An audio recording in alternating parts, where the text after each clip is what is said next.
With this lesson, we are starting a series of lessons on teachers and about the teaching profession and some research and commentary on teachers.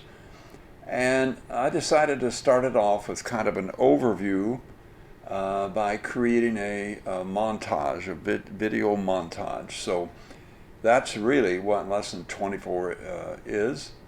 It's this montage. So welcome to lesson 24, Teachers, a Vital Profession. We're beginning a series of lessons on teachers. This first lesson is a video montage of clips taken from a number of YouTube presentations on teacher excellence. Some of these clips are very moving as they make us think about the great teachers in our past. Ask yourselves, why is a teacher great? As you listen and think about teachers, make up your own mind about what makes a great teacher. One of the clips features a young man named Timmy Sullivan. He is going to talk about the difference between an educator and a teacher, and it's to me amazing that when he gave his talk, he was just graduated from high school. The video sequence is about 40 minutes long. I hope you can make it all the way through. Our foundation for the last 9 years is invested in this. There's many people working on it. We've worked on small schools. We've funded scholarships. We've done things in libraries. A lot of these things had a good effect. But the more we looked at it, the more we realized that having great teachers was the very key thing. And so we hooked up with some people studying how much variation is there between teachers, between, say, the top quartile, the very best, and the bottom quartile? How much variation is there within a school or between schools? And the answer is that these variations are absolutely unbelievable. A top quartile teacher will increase the performance of their class based on test scores by over 10% in a single year. What does that mean? Well, that means if the entire U.S. for 2 years had top quartile teachers, the entire difference between us and Asia would go away. And within 4 years, we would be blowing everyone in the world away. So it's simple. All you need is those top quartile teachers. And so you'd say, well, wow, that's good. We should reward those people. We should retain those people. We should find out what they're doing and transfer that skill to other people. But I can tell you that absolutely is not happening today. What are the characteristics of this top quartile? What do they look like? You might think, well, these must be very senior teachers. And the answer is no. Once somebody is taught for 3 years, their teaching quality does not change thereafter. The variation is very, very small. You might think, well, these are people with master's degrees. They've gone back and they've gotten their master's of education. This chart takes 4 different factors and says, how much do they explain teaching quality? That bottom thing, which says there's no effect at all, is a master's degree. Now, the way the pay system works is there's 2 things that are rewarded. One is seniority, because your pay goes up and you vest into your pension. And the second is giving extra money to people who get their master's degree. But it in no way is associated with being a better teacher. Teach for America, slight effect. For math teachers, majoring in math is a measurable effect. But overwhelmingly, it's your past performance. There are some people who are very good at this. And we've done almost nothing to study what that is and to draw it in, to replicate it, to raise the average capability, or to encourage the people with it to stay in the system. You might say, well, do the good teachers stay and the bad teachers leave? The answer is, on average, the slightly better teachers leave the system, and it's a system with very high turnover. Now, there are a few places, very few, where great teachers are being made. Study in North Carolina looked at high school students and their achievement scores and saw that achievement scores went up dramatically, significantly, when they were taught by highly trained teachers. We see over and over again that the most important factor or variable that impacts student achievement in a school is the teacher. An effective teacher matters. Data shows us that the neediest of students have the greatest number of weak and undertrained teachers, and high poverty schools typically have fewer qualified and fewer experienced teachers. This is untenable. Every student in this country should have access to a well-trained, effective teacher. As a nation, we should settle for no less. If we choose to ignore students' access to an effective teacher, no matter their zip code, we can easily move into a more divided society of have and have-nots with limited educational opportunities for many. My entire life, either at the schoolhouse, on the way to the schoolhouse, or talking about what happens in the schoolhouse. Both my parents were educators. My maternal grandparents were educators. And for the past 40 years, I've done the same thing. And so needless to say, over those years, I've had a chance to look at education reform from a lot of perspectives.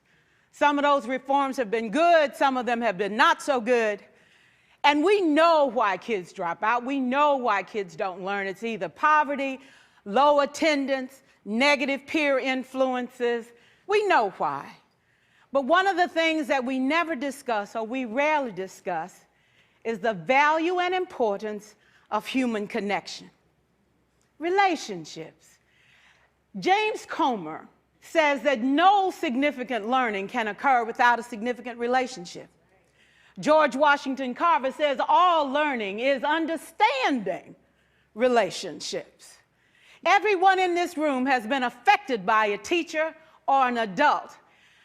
For years, I have watched people teach. I have looked at the best and I've looked at some of the worst.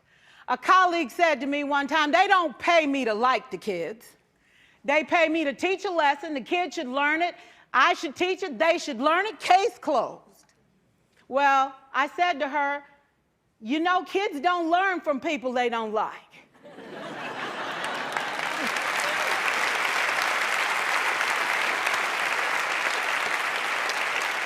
She said, that's just a bunch of hooey. And I said to her, well, your year is going to be long and arduous, dear. Needless to say, it was. Some people think that you can either have it in you to build a relationship or you don't. I think Stephen Covey had the right idea. He said you ought to just throw in a few simple things, like seeking first to understand as opposed to being understood. Simple things like apologizing. You ever thought about that? Tell a kid you're sorry, they're in shock. I taught a lesson once on ratios. I'm not real good with math, but I was working on it. And I got back and looked at that teacher edition. I taught the whole lesson wrong. So I came back to class the next day and I said, look, guys, I need to apologize. I taught the whole lesson wrong. I'm so sorry. They said, that's okay, Miss Pearson. You were so excited. We just let you go.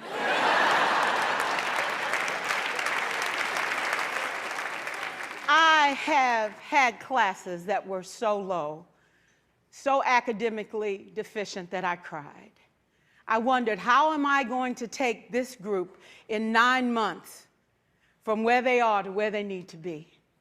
And it was difficult. It was awfully hard. How do I raise the self-esteem of a child and his academic achievement at the same time? One year I came up with a bright idea. I told all my students, you were chosen to be in my class because I am the best teacher and you are the best students. They put us all together so we could show everybody else how to do it. One of the students said, really? I said, really? We have to show the other classes how to do it. So when we walk down the hall, people will notice us. So you can't make noise. You just have to strut. And I gave him a saying to say, I am somebody. I was somebody when I came. I'll be a better somebody when I leave. I am powerful and I am strong. I deserve the education that I get here. I have things to do, people to impress, and places to go. And they said, yeah. You say it long enough, it starts to be a part of you. And so,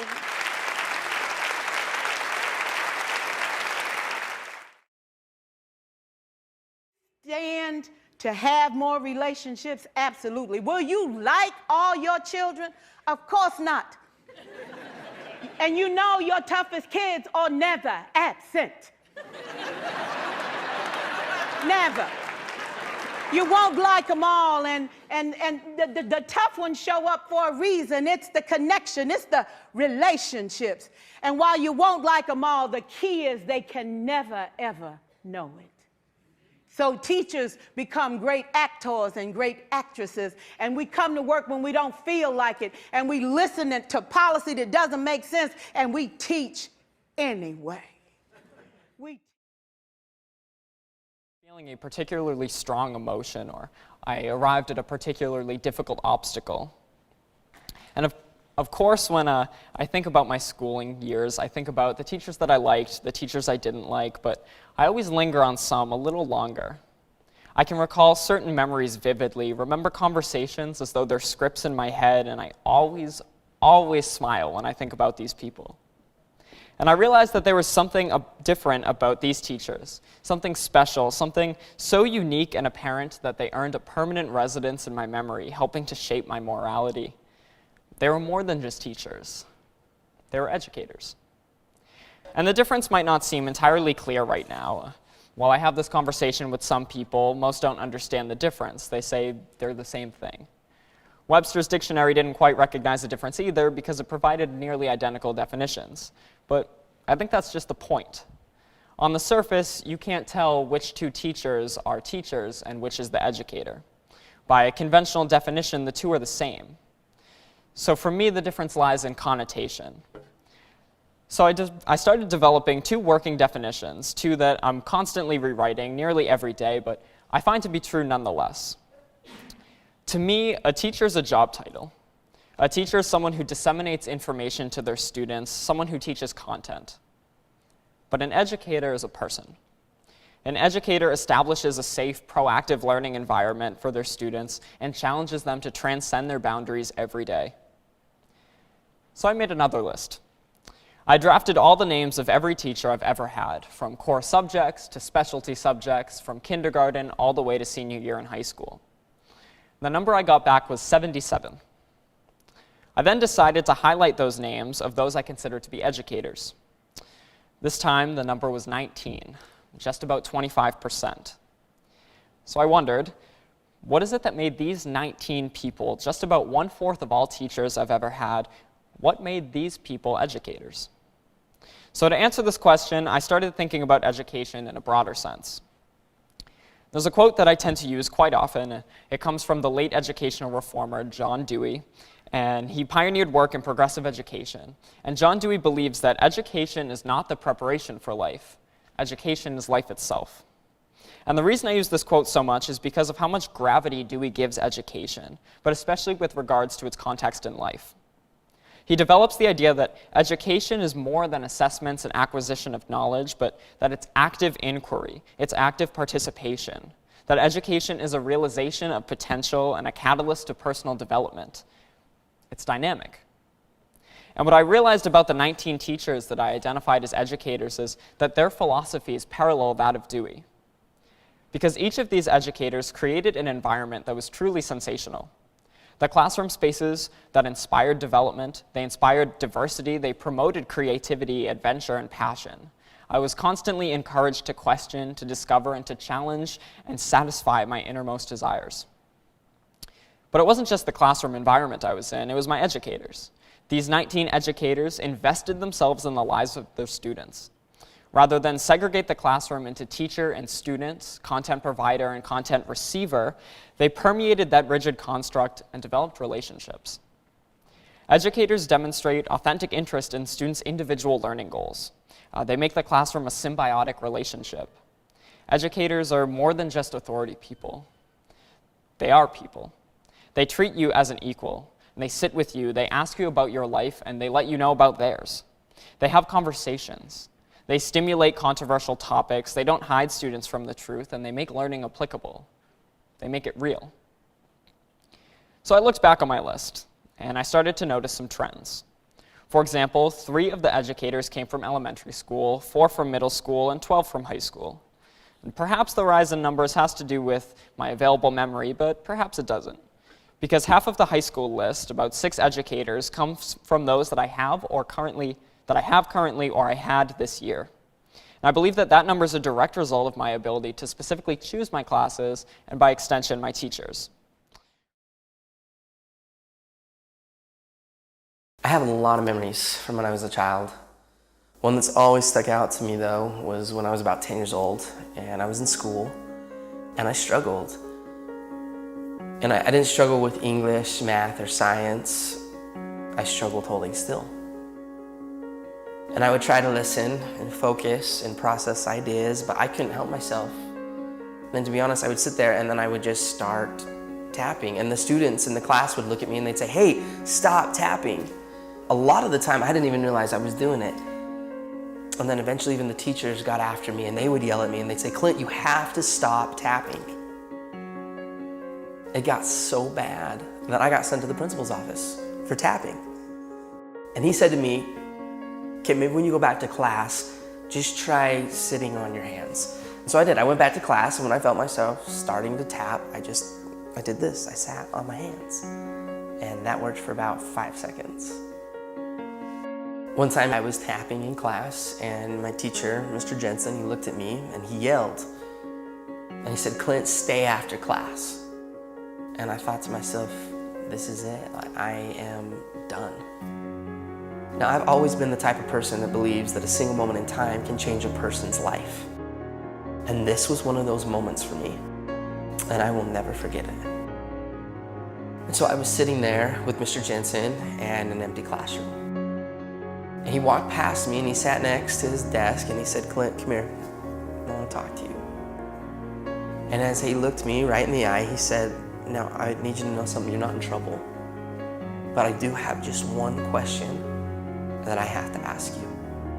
And he asked, he said, "Have you ever thought about playing the drums?" And in that moment, Mr. Jensen, he leaned back and he opened the top drawer of his desk. And he reached in and he pulled out my very first pair of drumsticks. And he held them in his hands and he looked at me and he said, "Hey, Clint, you're not a problem. I think you're a drummer."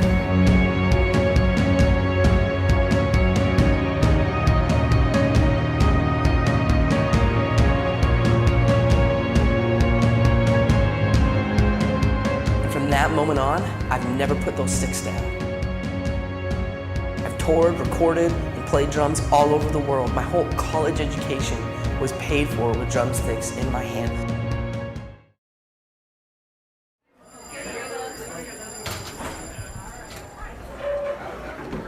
A lot of kids call me Schmoe, which is my nickname. Some call me Mr. Schmoe, Big Daddy Schmoe. Some call me Pimp Daddy Schmoe. I'm Barry Smolin. I'm a teacher. Jumps up.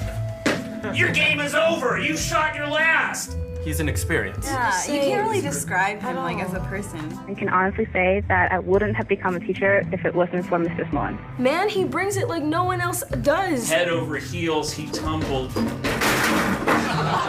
you okay? Yeah, I'm okay.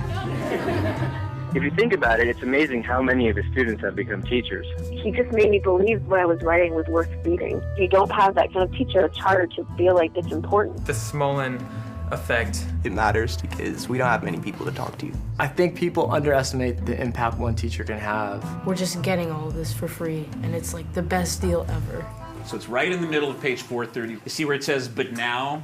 I describe my teaching technique as anecdote and digression. Or digression and anecdote. I'm never sure which order to put that in. Look how Homer draws that out. It's very slow, back, and the same tension that's in the string of this bow. I've always wanted to be a mime. Actually, I hate mimes. I do. Pulling his rags out. Check this out. Because Odysseus has the biggest scar in all of Ithaca. Do you know how to string a bow, by the way? Good digressions are an example of a bright mind making connections. That's a good question. Did it work? No. You got it right, man. Like, here's this crazy story, about when he was riding his bicycle and hit a parked car to impress a girl. Eventually, it comes back to what we were reading. Oh, it was all for a reason. What a beautiful profession it is, how noble it is to want to walk into a classroom and engage with students so that they start to see, okay, here's these symbols on a page that I have always thought was dead, that was boring. And there's this whole world in there. There's this life. It has this connection to your heart, to your brain, your soul, to the world, to culture. I like them to see that literature is exciting. We don't study it because it's old. We study it because these stories are about you and not where you come from. This is what you're going through right now. When you wake up in the morning, there really is no difference between you and young Telemachus in the Odyssey. He's having those same problems growing up as you are having right now. Those words on that page are the gateway to a glorious, ecstatic adventure. One of the joys of being a teacher is watching the kids make that journey. The best of all is when they say, I became a teacher because of you. There's no greater thrill than that as a teacher.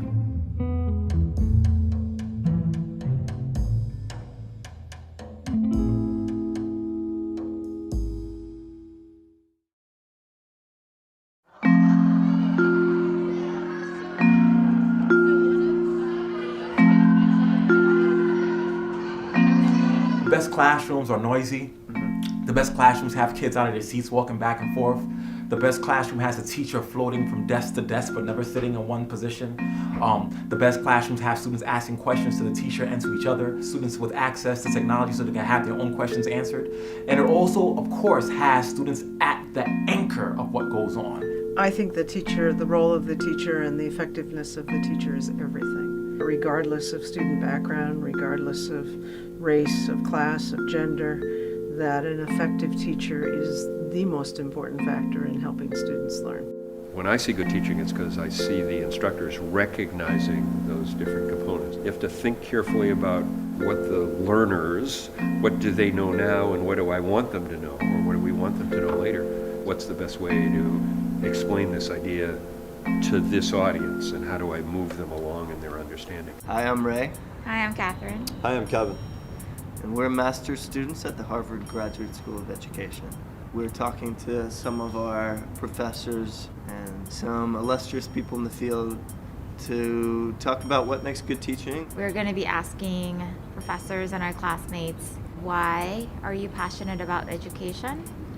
What are some of the best qualities of teaching and best qualities in teachers? I think about the teachers that I see on a daily basis here, and I feel very fortunate to be inspired by them. I really look forward to seeing and finding out from others what they think, what makes a teacher good. And maybe this information can help out current and future teachers.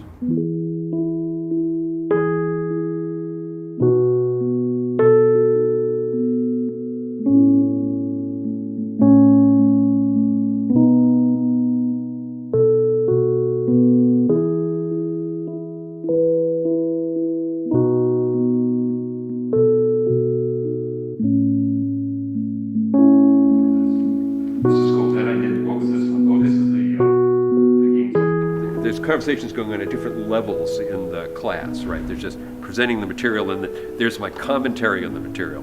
And then there's my commentary on the timing of the material and things like that. I think that's a big part of teaching. In addition to just creating a comfortable climate for the students, right? Show some humor, make people feel relaxed and comfortable, because I think that does make people be a little more open to learning things. But also I just think that, again, commenting at different levels. I ask a lot of questions of the students in class. I'm interested in what the students have to say. I think primarily the teachers need to, and the schools need to check in with the students, to listen to the students, listen to what they are interested in, and move from that agenda to their own teaching agenda. It's our job as effective teachers to take that interest, that intrinsic motivation, and develop it into our lessons. To accomplish learning, you have to start with who the student is, what they care about, what they know already, what they don't know, and then you build your whole teaching around that. So I think the characteristics of a good teacher is somebody that models how to learn really, really well, and someone that cares deeply about their students.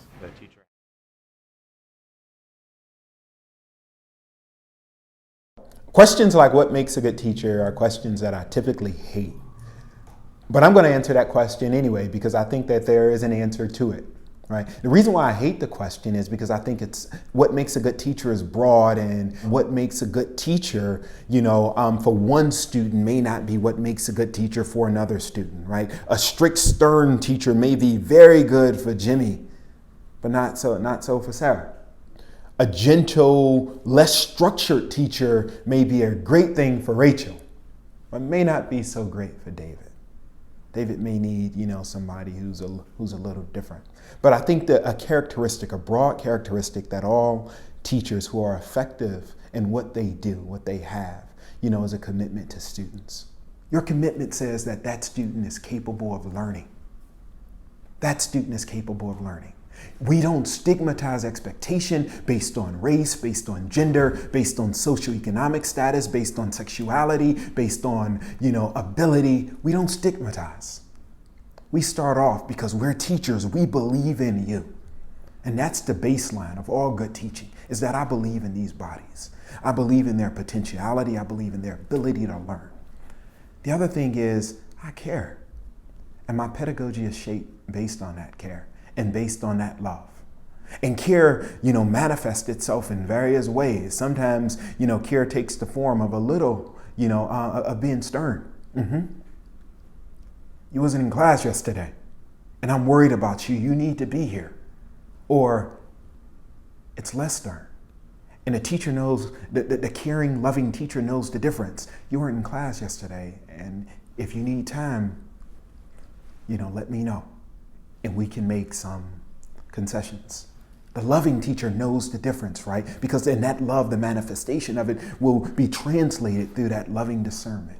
I think the other, thing that the good teacher does, the good teacher is always open. Just open to learn from the environment of her students. She's an ethnographer. She listens. She understands. She's constantly learning and updating herself so that she can be, amenable to, the textures and flexibilities, that just new cultures of generation bring. She's also open to sharing space and authority with students. She's not the expert.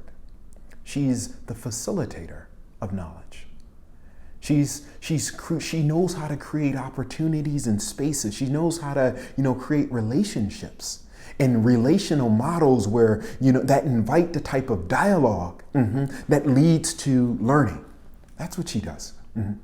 What our students will appreciate 20 years from now isn't the same as what our students will appreciate today.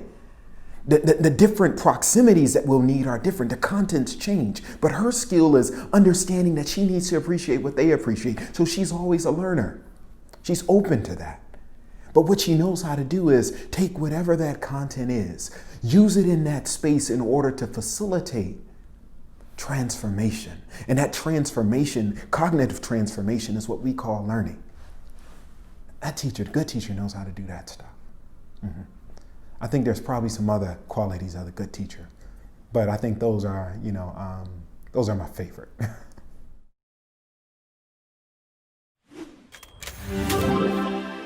Now let's get started. All right, here we go. What's the idea that they're selling? The concept. But I don't know how to make them into this stuff. All right, now let me give you an example. Did you notice some pattern that helped you figure that out? Some groups are being very risky here. Oh, wait, Jake, can you give me a quick question? Anything you're fuzzy on? Can you defend your answer? Ooh, let's write that word down. Can somebody build on that?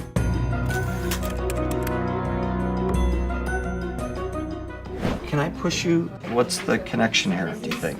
The lesson was about being a really good critical thinker. Would anyone like to add to that? And doing that in a way that moves you into a space of intellectual curiosity. We noticed that I can forget. Those seem contradictory to me. They're contradictory, Yeah? but they're like similar too, because like she doesn't have to remember and she's able to forget what happened. It really forces the kids to rely on a lot of strategies that we've been working on. What we're going to learn about today here, guys, is kind of what farming actually entails and why this is actually a difficult thing to do. These kids really need something to attach themselves to. Begin! Start doing the math, bring your sheet up, and we'll pay you guys off. Tobacco. Tobacco again? I trust tobacco. The field hay. As you guys remember, most of the homesteads in America typically failed during this time period. Oh my God. Oh, so you don't have $2,000, you only have $1,570. So here's what's gonna happen. Key goal for me is we get the kids to relate, we tell all the fun stories, and we make history seem a little bit more relevant to them. What are some words that you could use to describe? Opportunistic. Opportunistic? Right. Sometimes I'll sit down with a group and I will just listen until they say something that they don't realize is really insightful. And so my job in those moments is to say, did you hear what you just said? This is a really insightful thing. Going down that road again. Ooh, did you hear what you just said? Going down this road again. Going down this road again. So it's that expression. Ooh, did you hear what you just said? Psycho? Yeah, that's one of those concept kinds of things. I think you might have some. I'm gonna have a couple people come up and share some of their thinking with us. Can you show the class your circles? We're a classroom of kids that love math. Talking to each other and talking to the teacher and sharing our ideas really builds what we understand, and we can learn from each other. Tell your neighbor what number do you think goes there and why. 300. When I have them make predictions, they have to not only tell me what number they think will come, but they also have to explain why. First, if you want to make 327, you take away the 2, then you add a 3. Today, we need to kind of dig into this speech so that we can really own it. I think that my role is always asking for their best. My role is to push their envelope. I just want us to be thinking about what is he doing? Not just what is he saying, but what is he doing throughout the speech? And if we do that every day, then we're rolling. And the students start to believe in themselves that they can do more than they thought they could. Here he's using what? A story, an example, right? He's using a concrete example here. And then over here he explains, gives a story, demonstrates. Perfect. There is a method behind the madness, there really is. Teaching is really about a search for truth. It's made me push myself. It's made me kind of go back and rethink how I do things. You really do genuinely feel like you're making change. You're making them feel like, no, the world is something that is tangible, that they can actually relate to now. When you give your class to them, when you turn it over to them, they get to be who they are. And that's really special and important. I'm there to help them in whatever way they need. I hope that that's what my students say about me, that I help kids. Turn to another neighbor and say, nice counting. Nice counting!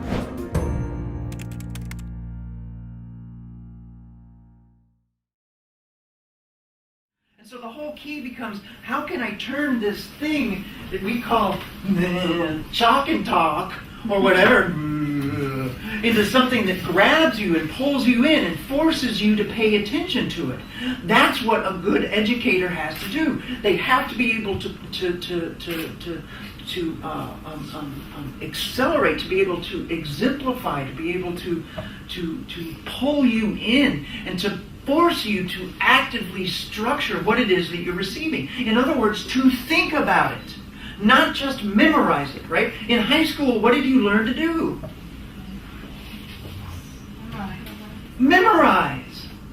That's not learning, okay? Learning is something different, and that's Dewey's fourth category. Education is not memorization. It has never been memorization. If it was, it would just be custom. Memorization is done. When you get to college, you are not memorizing.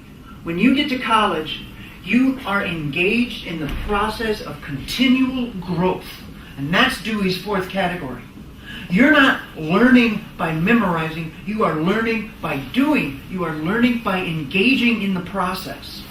And that's what a bad teacher doesn't do.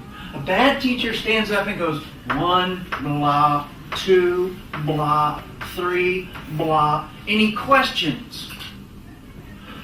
A good teacher goes 1, blah. Is this true? Do you agree with this? Does this matter to you? Does this match with your experience? If you believe this, what are the consequences of this? What about the counter argument to this position? Think critically about it. Think speculatively about it. Think about how this matches up with other parts of your experience. Think about it in terms of your college experience as a whole. Here's a stupid question for you. How many people are taking a sociology class? How many people are taking an education class or half? How many people are taking psychology? Which one is right? It's a stupid question, isn't it? Why? Why? Why is it a dumb question? You laughed. Because they're all right.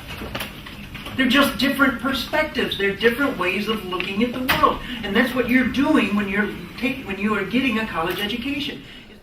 This concludes lesson 24. I hope you enjoyed it. Thank you for the time. Take care.